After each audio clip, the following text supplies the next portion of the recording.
Voces del Periodista. El Club de Periodistas de México, con su brazo asistencial, la Fundación Antonio Sáenz de Miera y Frieital, presenta Voces del Periodista. Conduce Celeste Sáenz de Miera. Comenzamos.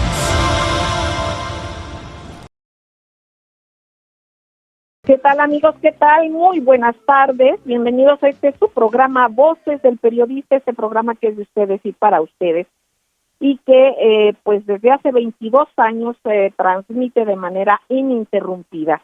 Quiero agradecer precisamente a ustedes por compartir con nosotros la vida, y también en nombre de nuestro productor y director general, Maurice Salom, como siempre y como todos los días, y en nombre del Club de Periodistas de México, reconocer esta frecuencia de pluralidad en donde se ejerce verdaderamente la comunicación, que es XEABC.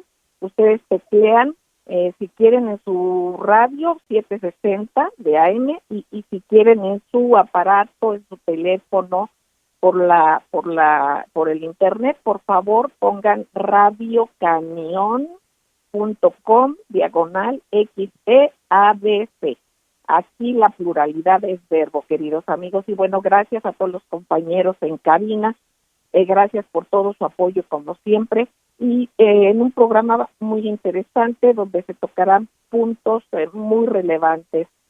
Yo le quiero agradecer, como siempre, a nuestra muy querida Ceci Tapia Solidaridad Mil, al doctor Rodolfo Ondarza Rovira, por supuesto al maestro don Rodolfo Sánchez Mena, y al maestro Gerardo Castilleja. Así es que vamos a ir uno a uno, precisamente tocando temas de lo nacional a lo internacional. Así es que va a ser muy interesante precisamente escucharles. Yo le pediría a Ceci, querida, si puedes arrancar con lo relevante en redes y con temas que están relacionados, tú como defensora de derechos humanos y también como fiscalista, y que también nos digas tu teléfono porque ha sido muy solicitado, Ceci, querida. Adelante. Claro que sí, querida Celeste, muy buenas tardes, y muy buenas tardes a todos los radioescuchas y a todos los maestros. Pues aquí es algo muy importante. Fíjate que hoy, el día de hoy, en la mañanera, creo que esa es una primera parte que sí quisiera comentar, hablaron acerca de como es el día en que tienes que ver las mentiras. Pero fíjate que hablaban de un tema que me corresponde, como ha sido el hecho de que hayan inventado, y eso es verdad, que iban a hacer que se iba a cobrar impuestos por los depósitos en efectivo, como se hizo en el 2008, cuando el presidente Felipe Calderón, obviamente, propuso y aceptaron el Congreso de ese momento la ley del IDE, y entonces eso lo quiero comentar porque la mayoría de las personas efectivamente creyeron y hicieron preguntas, oye, ¿cómo que van a hacer los depósitos? Y esto tiene que ver, y lo hemos platicado mucho. Hay ocasiones en que las familias, por ejemplo, quien provee una familia, sea papá o mamá o alguien, ya recibió dinero y ya lo pagó, etcétera, etcétera, pero esto, obviamente, si haces una donación a tu esposa para comprar las cosas de la casa y pagar el gasto, pues eso no genera impuesto. Y ese es uno de los puntos que hoy se dieron en la mañanera y que fue muy interesante, por eso lo quiero comentar. O hablaban los depósitos que se le hacen, por ejemplo, a los hijos. Oye, tienes un hijo que está estudiando en una universidad que está lejana de tu casa, en otro estado, e inclusive en el centro de la ciudad, y tú vives en un estado. Entonces, pues obviamente te hacen ver como que se van a cobrar impuestos por darle dinero a tus hijos, ¿no?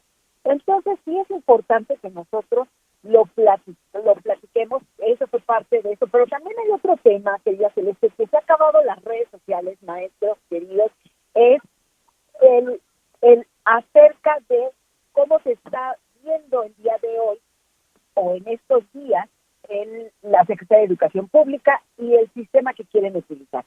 También es importante porque, mira, si es valioso para todos los mexicanos saber que los medios de educación en los que están nuestros hijos y todos los niños y jóvenes del país pues sea el mejor, sea gratuito, porque además así lo dice la Constitución, y sobre todo aprendan, ¿no? Entonces ahorita han inventado también muchas cosas que van a adoctrinar a los niños. Hay que estar muy pendientes porque todos estos Twitter y TikTok, porque además esto es algo interesante, se ha visto en todas las plataformas en las que el odio nos estén ensegueciendo, ¿no? Yo creo que hay que estar pendientes. Efectivamente, digo, no vamos a creer que nuestros hijos sean adoctrinados, pero tampoco que los niños que antes llamaban ninis, que eran los jóvenes que no tenían escuela ni trabajo, porque así estaba el sistema, porque eso también hay que reconocer. No necesariamente es que ellos no quieran hacer nada, es que también hay mucha gente que está preparada, que tiene licenciaturas, ingenierías, etcétera, etcétera, y no tienen oportunidades laborales, o hay un trabajo para 100 jóvenes. Entonces, este es un tema que sí era muy importante que podríamos tratar, que las redes sociales el día de hoy han manejado.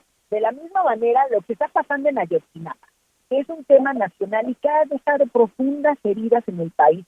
Pero lo más interesante es que el día de hoy fue el juicio para ver si había una vinculación al proceso de Murillo Caram y pues finalmente no sé, bueno, él decía que era como si fuera un preso político, no lo es.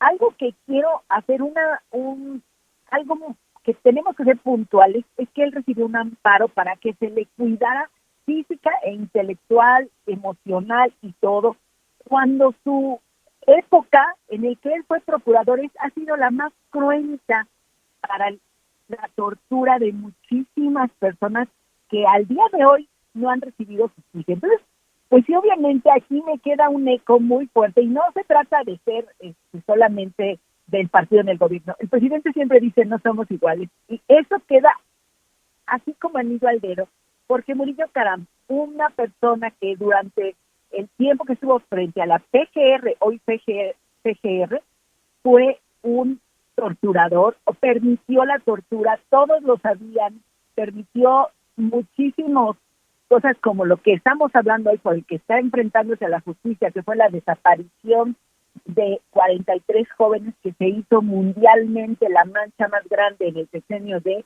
el presidente Enrique Peña Nieto. Pero bueno, les voy a dejar mi teléfono, 5566-3581. Nosotros estamos para servirles, por favor, no se dejen de las fake news, investiguen, porque no todo lo que dice la oposición es verdad. Lastimosamente, no es con mentiras como van a ganar ningún puesto político. Es mi comentario. Muchas gracias, querida Celeste. Gracias, Ceci Linda. Y pues, queridos amigos, vamos a ir a un corte, no tardamos, regresamos aquí a estas frecuencias de Radio Cañón, las 760. Gracias, amigos. Gracias, queridos amigos, gracias por seguir con nosotros en su programa Voces del Periodista, en la frecuencia de Radio Cañón, las 760. Si usted quiere ingresar por las redes, puede usted hacerlo si teclea radiocañon.com/XEABC diagonal. Y ahí tendrá el enlace inmediatamente también. Bueno, pues queridos amigos, vamos a regresar y precisamente me están diciendo que están hablando para preguntar los datos y se pueden repetir los datos de Ceci Tapia, Solidaridad 1000, de su despacho. Se los voy a repetir: T de Tomás, C de Casa, A de Alberto, o sea, TCA, profesionistas y asociados, y les doy el teléfono 55 55 66 3581. Lo repito, 55 55 66 3581. Por ahí oigo algunos ruidos, por favor cerrar los micrófonos, cerrar los micrófonos, y yo le agradezco enormemente al ingeniero Víctor Melara, como siempre, nuestro ingeniero, pues un apoyo, por todo su apoyo, por toda su orientación. Gracias, ingeniero Víctor Melara García. Gracias a todos ahí en cabina. Gracias, Jonathan Álvarez. Gracias, Fran Tapia. Gracias, Leito, a Digital Vision. Bueno, pues vamos a yo le pediría de favor al doctor Rodolfo Ondarza Rovira, si fueras tan amable, doctor querido, pues temas muy importantes que tú has tocado desde hace tiempo, y que si pudieras tú aclararnos qué ha pasado con esto del mecanismo de entrega de las vacunas, de que hay alguna cuestión que estuvo pagada, y que pues ya cuando hizo una mención el señor presidente, se dijo que ya se iba a solventar esto. Yo te pediría este tema y lo que tú quieras, y que derive también por algunas cuestiones de un personaje fundamental como es este señor Anthony Fauci, que le decían el zar del COVID, y pues que sorpresivamente también ya anunció su retiro. Yo te pido tu opinión, por favor, doctor, tu comentario. Adelante, doctor Rodolfo Ondarza Rovira, neurocirujano, especialista con cuestiones de robótica, defensor de derechos humanos. Gracias, doctor, te escuchamos con mucha atención. Sí, buenas tardes, Celeste. Un saludo a todos los panelistas, a tu amable audiencia y a nuestro productor Maurice Salum. Pues efectivamente, yo creo que una de las cosas más importantes que hemos tenido durante este sexenio ha sido la dignificación de nuestra patria, de nuestro país, de tal manera que pues esto ha estado ocurriendo también en el contexto de las vacunas, en donde nuestro mandatario Andrés Manuel López Obrador ha dicho que no va a encubrir cosas que estén pasando, aún sean en instancias internacionales. Nuestro mandatario Andrés Manuel López Obrador informó en su conferencia matutina hace un par de días que presentaría una denuncia contra el Fondo de Acceso Global para Vacunas COVID-19 COVAX, por sus siglas en inglés, que es administrado por la Organización de las Naciones Unidas, ya que no han sido entregadas las vacunas que México pagó, por las que pagó por adelantado, $75 millones. Las palabras de nuestro presidente fueron las siguientes: llevamos más de un año, no somos encubridores, y hace falta también una renovación en estos organismos. Por otra parte, esto no ha sido tema único en México. El subdirector de la Organización Panamericana de la Salud, Yarbas Barbosa, señaló a comienzos de 2021 que COVAX ha entregado cantidades mucho menores de lo esperado en América, y aseguró que esto dificulta el acceso equitativo en la región. En 2021, recordemos que nuestro presidente Andrés Manuel López Obrador también criticó a COVAX por su mala distribución de vacunas contra el COVID, y esto fue durante su visita en el Consejo de Seguridad de las Naciones Unidas, en donde comentó: veamos lo sucedido de la distribución de la vacuna anti-COVID. Mientras las farmacéuticas privadas han vendido 94% de las vacunas, el mecanismo COVAX de la ONU para países pobres apenas ha distribuido el 6%. Un doloroso y rotundo fracaso, de acuerdo a la opinión de Andrés Manuel López Obrador.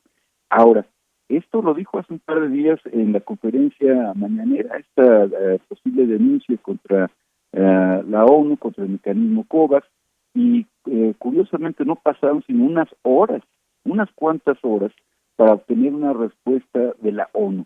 Entonces, en la ONU también ven las mañaneras. Y es increíble que haya una respuesta tan rápida, tan contundente para un mandatario, y es algo bueno. Esto es parte de la dignificación a nuestro país. Y la respuesta fue que pues nos van a proporcionar el mecanismo COVAX 10 millones de vacunas para el COVID para niños que provienen del laboratorio Pfizer.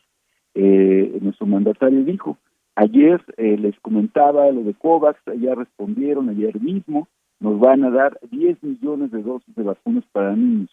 Esto fue lo que se dijo en Palacio Nacional.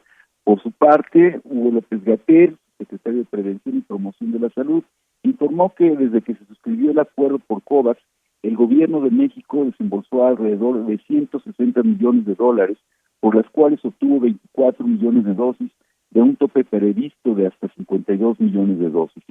Para México, aseguró, el acceso a vacunas ha sido muy tormentoso a través del mecanismo COVAX. Entregas tardías, poca claridad a los criterios de asignación, tanto de los tipos de vacuna como de la cantidad y los calendarios de entrega de vacunas. Realmente nosotros logramos satisfacer nuestro acceso a vacunas, mayormente por los contratos directos, y el mecanismo solamente ha sido un complemento, de acuerdo con López-Gatell. Recordemos que esto ha sido también un trabajo gracias a la disposición de la Cancillería de Relaciones Exteriores, de nuestro canciller Marcelo Ebrard, y por otra parte, pues también recordemos que López-Gatell ha señalado que las farmacéuticas, las compañías privadas, han estado acosando al gobierno federal para la compra de más vacunas. López-Gatell también comentó en este momento que con 76 millones que nos restan, podemos tener 10 millones de dosis. Esto en términos monetarios es ventajoso para México porque con base en la comparación de los precios de referencia, incluyendo lo que se contrató por México de este tipo de vacunas, es un costo significativamente más bajo. Bueno, ojalá, esperemos que las negociaciones se lleven a cabo y que ya para septiembre tengamos estas 10 millones de dosis de estos 75 millones de dólares que todavía le debe a México el mecanismo COVAX. Por otra parte, como bien comentabas, en una noticia sorprendente para todo el mundo, Anthony Fauci, quien fuera el zar del COVID en Estados Unidos, anunció su retiro para diciembre de este 2022. Recordemos también que antes había comentado Anthony Fauci que se retiraría al finalizar el gobierno actual de Joe Biden. Entonces esto está cambiando las cosas, no sabemos todavía por qué, pero Anthony Fauci le dice adiós a su cargo y pues dice Anthony Fauci, dejaré estos puestos en diciembre de este año para seguir el próximo capítulo de mi carrera. Esto lo comentó Fauci, quien tiene 81 años, en un comunicado publicado por el Instituto Nacional de Alergias y Enfermedades Infecciosas, el NIAID, de acuerdo a sus siglas en inglés, y recordar que durante los últimos 38 años Fauci fungió como director de NIAID y asesoró a 7 presidentes de Estados Unidos, comenzando con el presidente Ronald Reagan.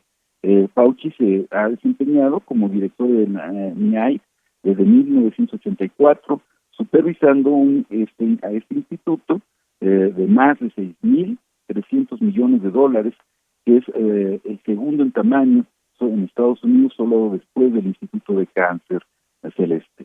Gracias, doctor Rodolfo Ondarza Rovira. Pues aquí va a tener muchas lecturas y precisamente vamos a regresar con cuestiones que están pasando, como este tipo de situaciones y otras más.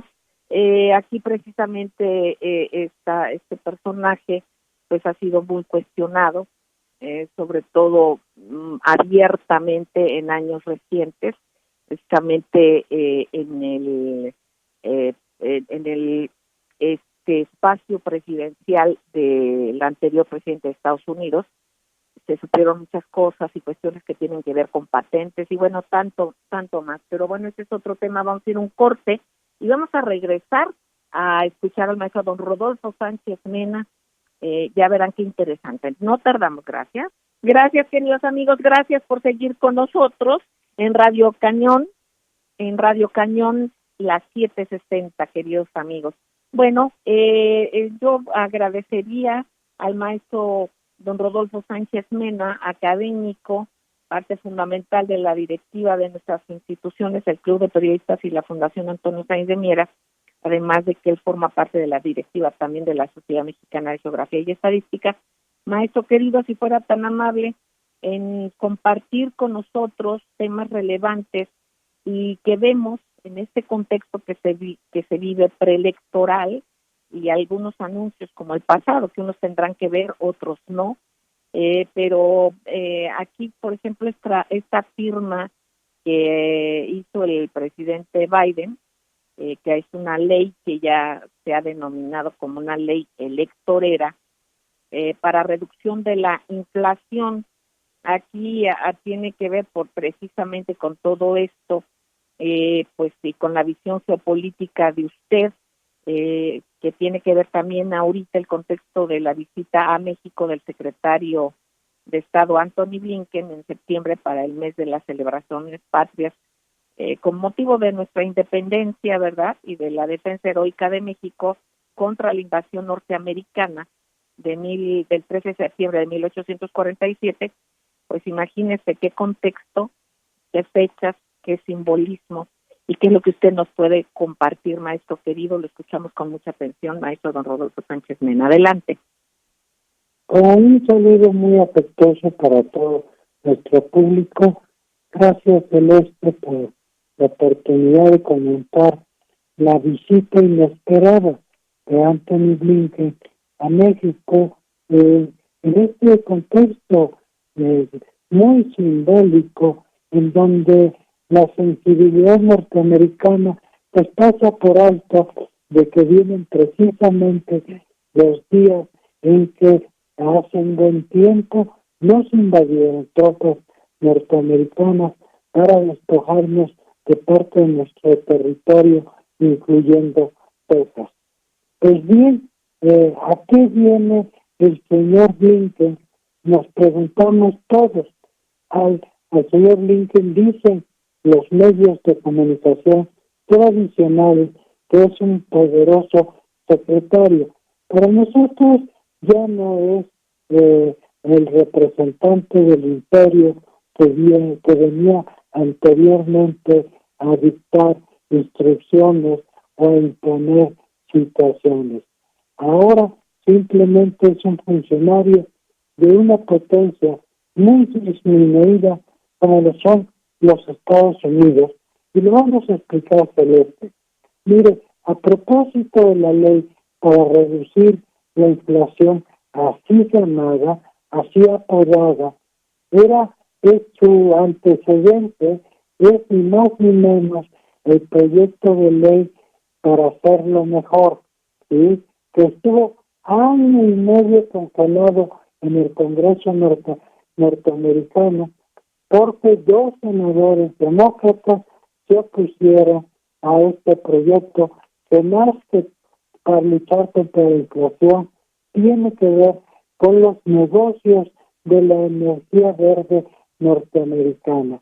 Y precisamente a esos negocios viene el señor Blinken, porque recordemos, se está abriendo las negociaciones del TEMEC, en donde los norteamericanos, los canadienses, se quieren apoderar de nuestra energía y de nuestras minas, porque ya no tienen alcance más allá del continente.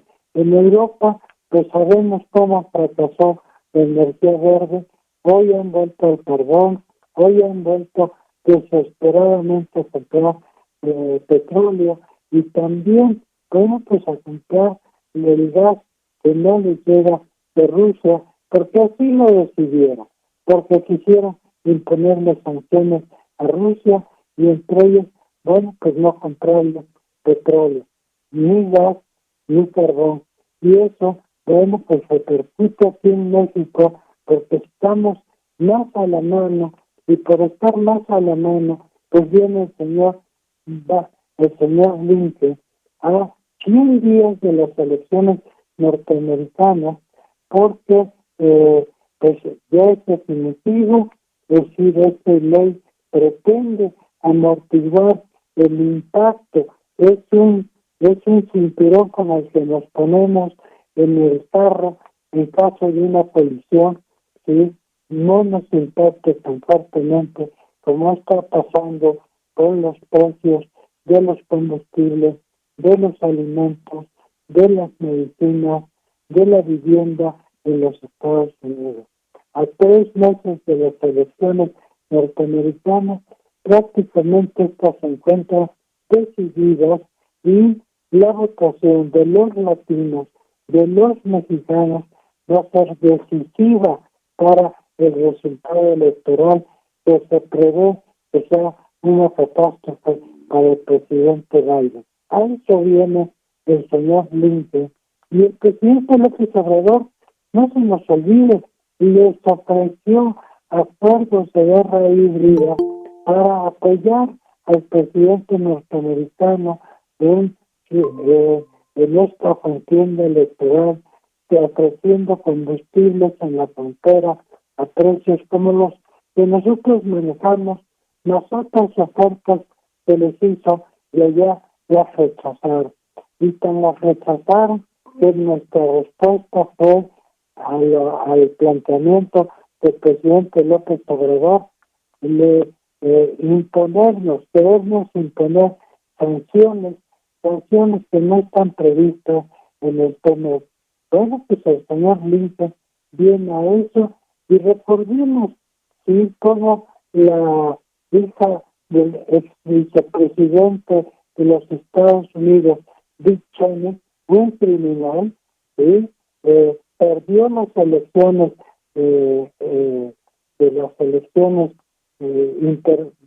elecciones que ellos realizan para elegir sus candidatos por ser una traidora al Partido Republicano y ponerse a las órdenes de la señora Pelosi en una comisión que le llaman de alto nivel, sí, pero que en última instancia es un mecanismo de carácter político para perseguir al candidato y hoy líder del Partido Republicano en los Estados Unidos.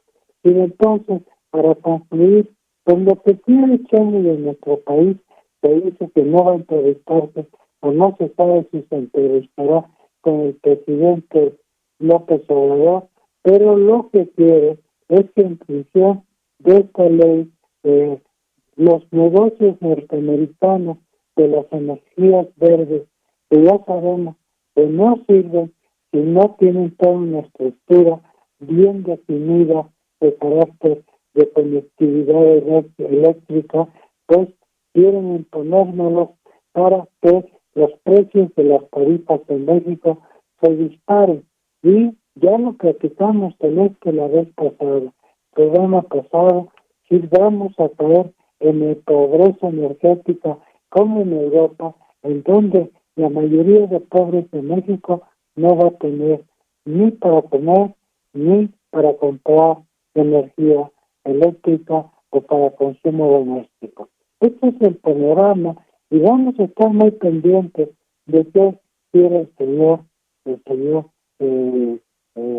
secretario de Estado, porque el argumento es que tiene una reunión para discutir temas que ya están completamente desfasados, el caso de los medicamentos, el caso de equipos médicos, la cuestión de movilidad eléctrica, que ya también México está planteando una salida para la producción de baterías y de vehículos eléctricos con la creación de la nueva empresa que va a operar el litio en México, Celeste.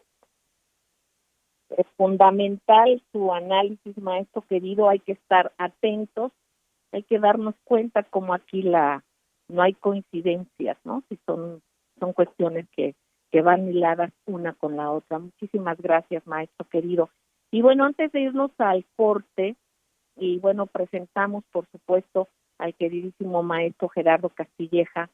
Él forma parte de la Fundación Schiller, y aquí viene un aniversario más de lo que significó, de lo que aportó Lyndon LaRouche Jr. Él fue un filósofo, científico, poeta, economista y estadista que falleció a los 96 años de edad, queridos amigos.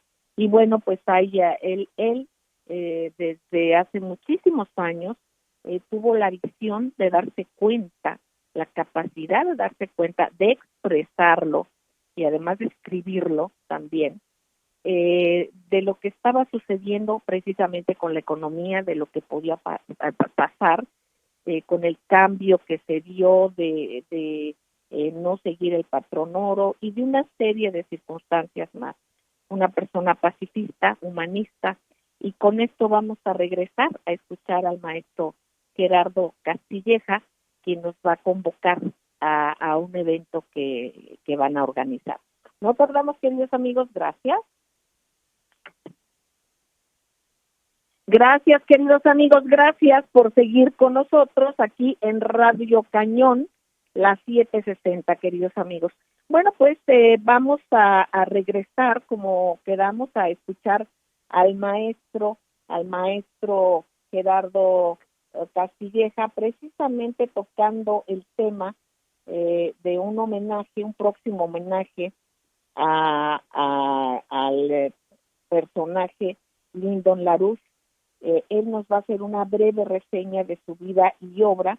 Es importante conocer este personaje que se adelantó a su época. Maestro Gerardo Castilleja, si fueras tan amable, te escuchamos con mucha atención, independientemente de cualquier otra cosa que quieras tú agregar. Adelante. Gracias, Celeste. Buenas tardes a nuestro querido auditorio, a mis colegas en la mesa. Bien, efectivamente lo adelantó Celeste. Es importante rendirle un homenaje a Lyndon LaRouche, que este año cumpliría 100 años de su nacimiento. Él falleció hace 3 años, y es grande, muy grande, no solamente su obra escrita, como mencionó Celeste, sino también su actuar, su acción. Para dar un contexto bien, pues efectivamente el 15 de agosto de 1971, hace 51 años, Nixon le dio a los financieros todas las facilidades para que hicieran con el sistema financiero estadounidense lo que les antojó, lo que quisieran hacer, y esto, ya lo hemos comentado, le dio pie a crear un sistema financiero que se desacopla de la economía verdadera, real, física, que las naciones necesitamos para poder existir, para poder trabajar, vivir, producir, comer. Y los banqueros simplemente recibieron un sistema financiero desregulado, sin tener que emitir un patrón, o sea, quitó el patrón dólar, y entonces ellos simplemente pudieron empezar a imprimir con la maquinita el patrón oro. El patrón oro, efectivamente, cientos de miles de millones de dólares cada vez que se les ocurra hacerlo. Y el asunto es que el mundo actual, la crisis verdadera del mundo actual, se fundamenta en este proceso en el que no intervienen los gobiernos occidentales en la banca. Es un poder autónomo. Por eso se le debe llamar correctamente la oligarquía financiera internacional, que tiene tanto poder que somete a gobiernos. Así que el gobierno estadounidense, como los gobiernos europeos, están sometidos a la tiranía de los grandes bancos centrales que están controlados por esta oligarquía financiera. Y las decisiones que han tomado son tremendas. Por eso es que LaRouche, en 1971, no solamente señaló el problema, que para muchos fue una medida como las que acostumbraba a tomar los Estados Unidos. LaRouche fue preciso y dijo, esto nos va a llevar al derrumbe de la civilización si no lo paramos. Y algo que caracteriza a LaRouche es que él presenta soluciones. Él presentó cuáles eran las medidas correctivas, y presentó durante su larga vida y productiva, durante los siguientes 50 años, cada una de las fases de la crisis que iba incrementándose por toda esta desregulación y este manejo que los financieros hicieron de la economía del mundo. LaRouche propuso salidas, reclutó gobiernos. Él estuvo con Indira Gandhi, se reunió con López Portillo, el presidente mexicano, en 82, en plena crisis de las deudas de América Latina. Ya estaba estallando desde entonces. Y LaRouche propuso a los gobiernos de América Latina: busquen crear un club de deudores. Con que 3 deudores importantes, Brasil, México y Argentina, se unan en un bloque, pueden pelear por condiciones diferentes ante un sindicato de bancos, que son 500 bancos asociados al Fondo Monetario y en los grandes bancos estadounidenses y europeos.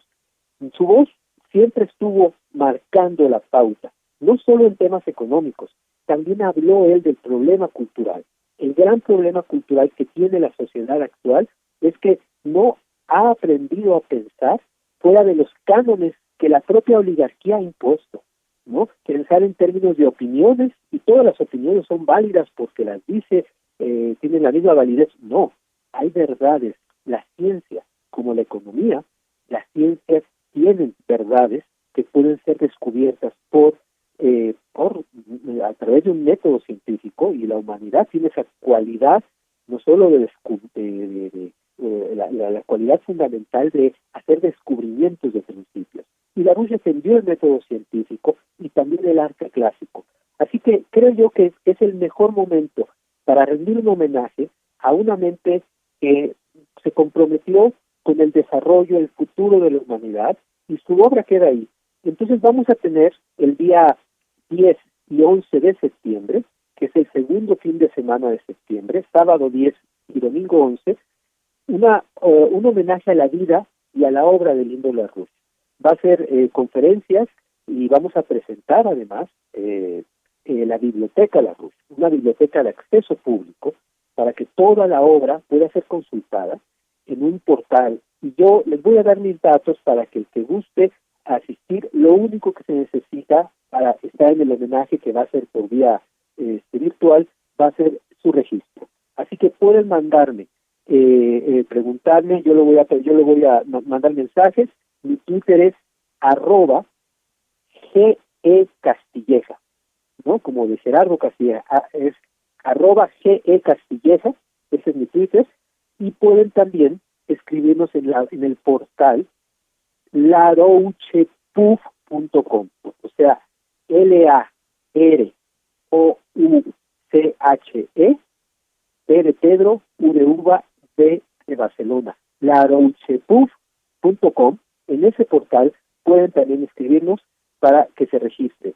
Y yo los invito cordialmente, va a ser traducción en español, y van a tener la oportunidad de conocer qué es el aporte que Larouche hizo en su momento, lo que nos está dando como un regalo, sus conocimientos y toda esa labor que durante muchas décadas él hizo para reclutar a la sociedad, a gobiernos, a científicos, a sindicalistas, a sacerdotes, a una perspectiva de un nuevo paradigma mundial.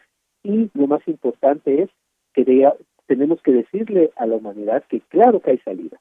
Los problemas son enormes, pero si uno determina cuál es la causa por la cual hemos llegado a una situación donde está ahí, la estamos viendo, la hambruna mundial, estamos viendo las pandemias que no se detienen, estamos viendo un derrumbe del sistema financiero y un peligro de guerra, podemos decir, sí, es uno de los momentos más peligrosos de la civilización, pero hay salidas, y esas salidas tienen que estar basadas en estrictamente un método científico que Larouche desarrolló y una perspectiva de optimismo, porque la humanidad es más grande que sus problemas.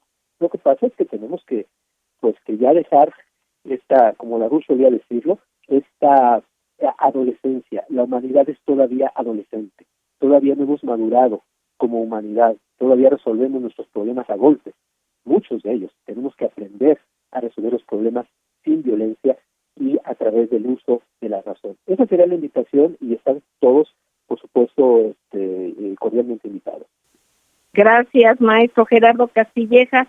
Y bueno, pues busca luego al maestro Lindo Larouche, y ustedes luego le ponen ahí las teorías conspirativas y todo, como así lo han dicho del profesor y del mismo Daniel Stulin y de tantos más que son mentes preclaras, que son avanzadas y que obviamente pues no conviene que se les tenga la atención como se debe. Así es que muchas gracias por eso. Yo le pediría de favor que Ceci nos despida el programa, porque nos tienes que hacer un comentario. Gracias a toda la mesa, gracias a ustedes, queridos amigos, pero Ceci, si eres tan amable, adelante. Claro que sí, pues bueno, fue vinculado Murillo Caram a proceso por el caso Ayotzinapa, pero por ahí en las redes sociales, en todos lados, pueden buscar el caso de David Vargas Araujo. Él fue torturado personalmente y ahí comenta su historia por Murillo Caram. Por eso el tema de que lo amparen para que a él no haga lo que él hizo es un tema verdaderamente hacemos. Y con esto me despido. Muchísimas gracias. Gracias, Ceci, querida. Por supuesto, estamos en contra de la tortura de todo mundo, pero aquí vemos esto como contradictorio, pero por supuesto no a la tortura en ninguna parte del mundo. Vamos, queridos amigos, a agradecerles, por supuesto, y a pedirles que sigan en estas frecuencias, por supuesto, porque aquí se respeta la libertad de expresión. Sigan en Radio Cañón, XEABC, las 7:60, queridos amigos. Un abrazote, gracias.